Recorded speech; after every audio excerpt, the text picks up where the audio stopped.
Mr. Pushka asked the interpreter to translate something word for word to the two sergeants in the hospital room. He said, "I did it. I murdered. I am the murderer." On January 12th, 2022, Ashling Murphy, who was a beloved schoolteacher, was tragically murdered while out for a run in Tullamore, Ireland. At first, police received numerous leads, with many pointing to potential suspects.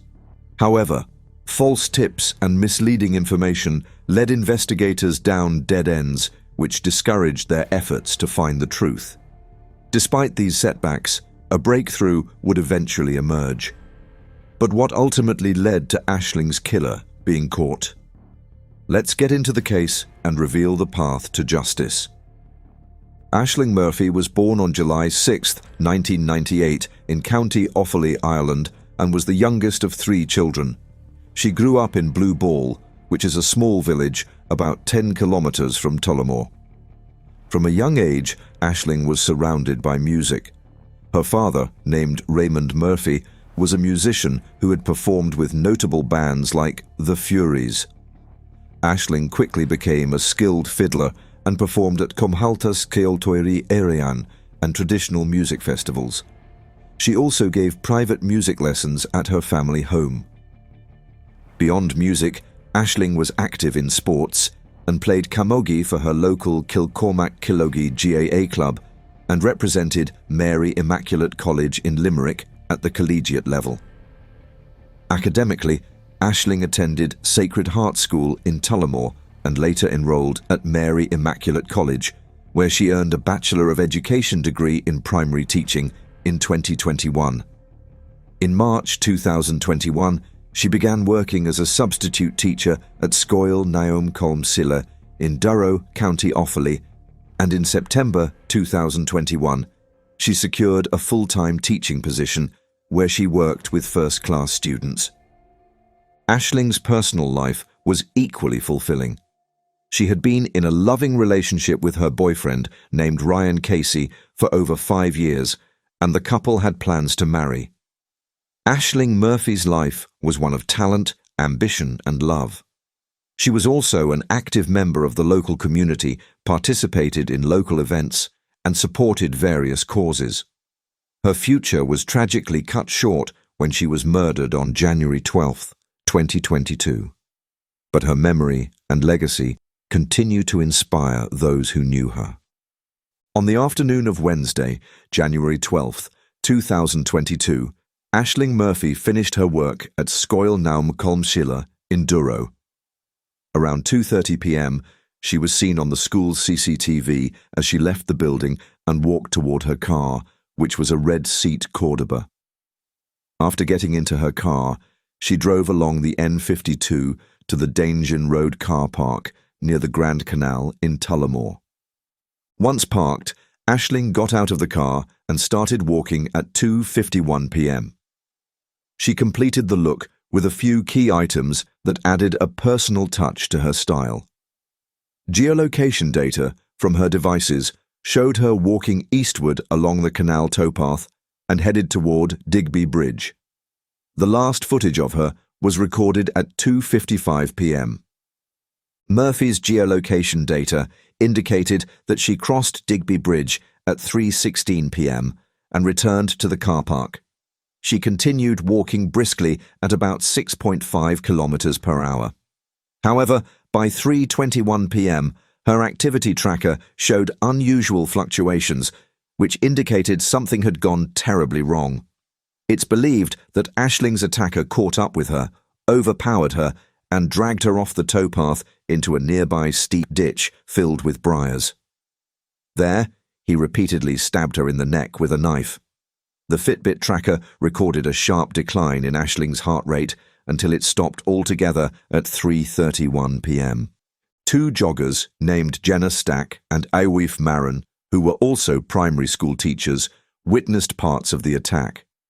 They noticed a mountain bike abandoned near the hedge and heard rustling sounds coming from the ditch.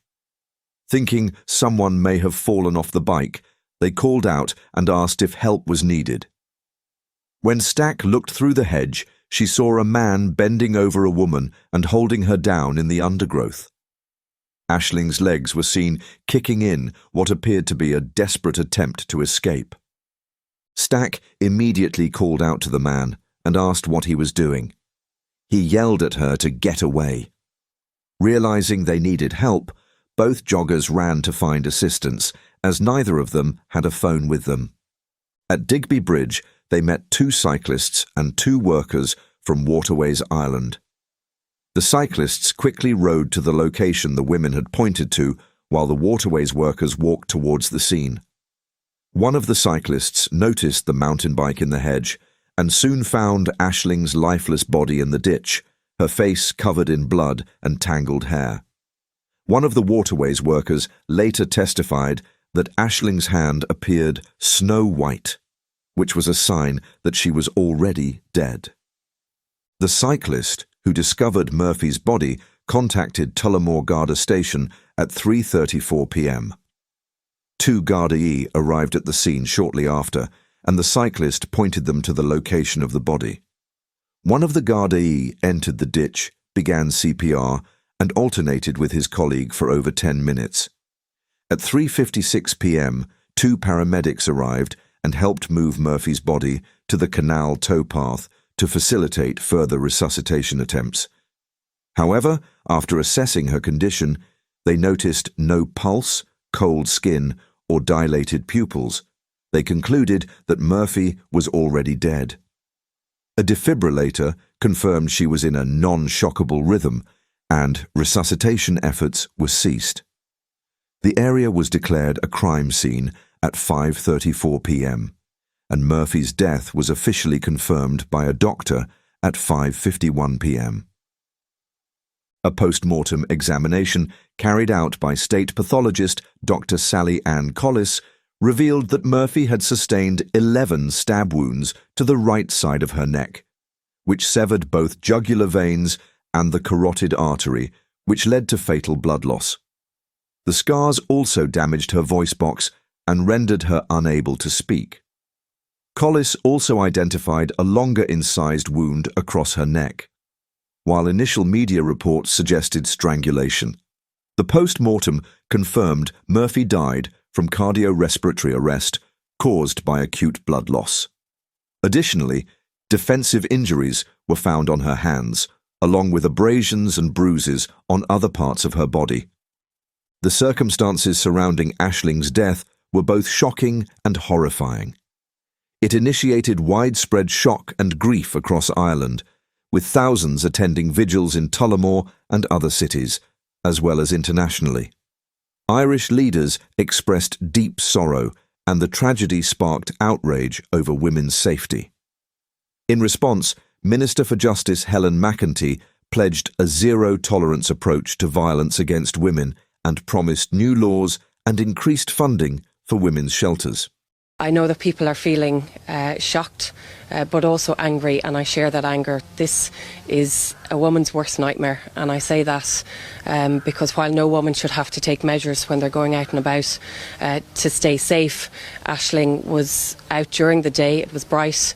There was a lot of people about, and she was in an area that local people felt was always safe, and yet this has happened to her. It is every woman's worst nightmare. It is every family's worst nightmare, and so everything will be done to ensure that the Gardaí have the support that they need to bring about justice, and that whoever is responsible for this will face the full rigours of the law.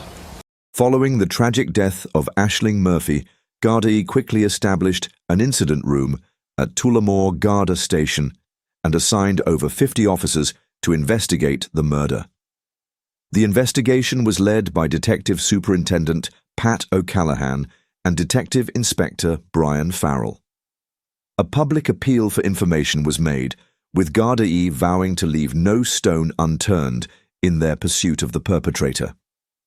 12th January 2022, shortly after 4 p.m, Gardaí from Tullamore Garda Station attended to an incident at the Grand Canal Way at Cappancor in Tullamore, following a call from a member of the public.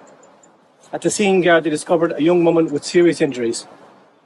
Medical attention was provided, but despite the best efforts of the medical team who attended, this young lady passed away. This area here, where the crime occurred, is popular among Tullamore residents and is widely used for recreational purposes. The victim of this crime is Ashling Murphy, a 23-year-old local lady from the Blue Ball area of Tullamore. The first suspect was a 40-year-old man who was detained shortly after the murder based on eyewitness descriptions. However, after questioning, Gardaí determined that he was not involved and he was released the following day. On the morning of January 13th, Gardaí identified a new suspect when a Slovakian man, who was later identified as Jozef Puška, was admitted to St James's Hospital. James's Hospital in Dublin after claiming he had been attacked and stabbed the previous day in Blanchardstown. However, his story raised doubts. The stab wounds he sustained appeared to be non-acute, and the scratches on his arms seemed inconsistent with his explanation of an assault. Further examination of his statement revealed multiple contradictions about his whereabouts and actions on January 12th, especially regarding his travel from Tullamore. After connecting his movements to those of Murphy on the day of the murder, Gardaí started treating him as a potential suspect. Two detectives from Tullamore travelled to Dublin to conduct a more in-depth interview with Puška. By the evening of January 14th, Gardaí, aided by a Slovakian interpreter, confronted Puška with their suspicions. Police inquired him about his injuries, and he made excuses, and after this, he confessed. At this point, Puška confessed to the murder of Ashling Murphy and expressed deep regret for the crime and claimed it had not been intentional. He told the detective through the interpreter, "I did it. I murdered. I am the murderer." His confession revealed crucial details of the crime, which included how he had slit Murphy's neck. He also admitted to having imposed the stab wounds on his abdomen himself. Based on the evidence and his confession, Gardaí searched multiple properties, including one in Tullamore and another in Dublin. They also seized a distinctive black and green mountain bike, which connected Puška to the crime scene. The Garda Commissioner held a press conference here in the last half hour. Now, we understand they have seized that bike, but it's crucial to the investigation, they say, and they want to know about the movements of that bike, not just yesterday, but in the preceding few days. They also want to know if anybody owned it or if it had been stolen, and where it has been over the last couple of days. Now the question is, who was Jozef Puška, and did he have any connection to Ashling Murphy?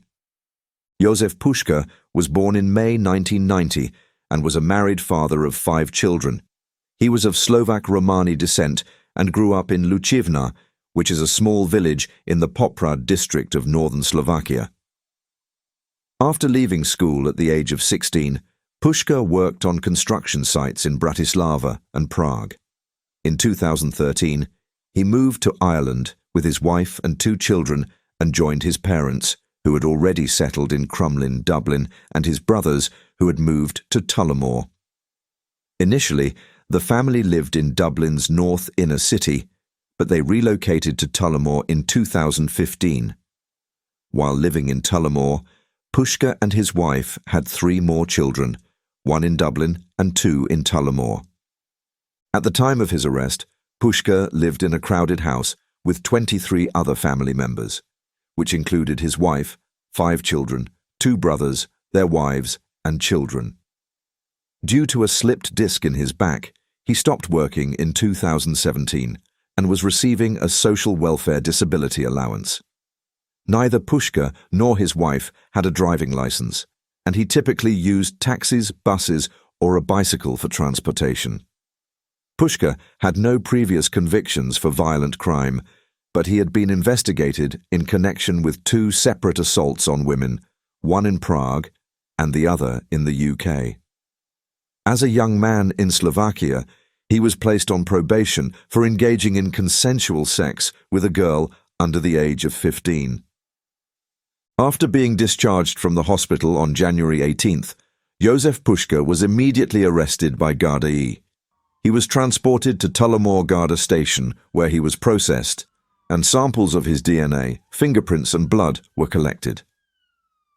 The following day, on January 19th, Pushka was formally charged with the murder of Ashling Murphy. He was publicly identified, and a special sitting of the Tullamore District Court was convened.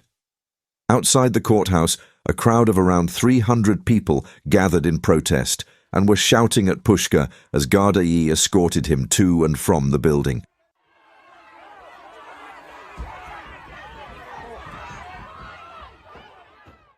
Inside the court, members of Murphy's family held up framed photos of her while the Gardaí presented the charges against Pushka.